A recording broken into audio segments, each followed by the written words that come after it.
Assalamualaikum warahmatullahi wabarakatuh. Bapak Ibu, sekarang saya sedang berada di SMP Negeri Ali Hasmi Aceh Besar. Dan kita mau tunjukkan teknologi yang sudah ada di sini, sangat luar biasa terkait dengan manajemen digital. Kita di sini ada kartu siswa.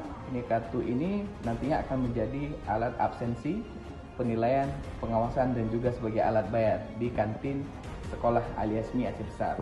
Dan ini ada mesin terminal RFID yang disediakan di sekolah, baik itu di ruang guru, di depan kelas, dan juga di kantin. Ini adalah teknologi yang sudah dipakai di Ali Hasmi Aceh Besar dan sekarang sudah menjadi sekolah digital pertama di Indonesia untuk Aceh Besar. Bisa diperlihatkan siswanya? Semua sudah punya kartu? Nah, insya Allah kita doakan semoga sekolah ini menjadi sekolah yang semakin maju ke depan di Aceh dan juga untuk Indonesia.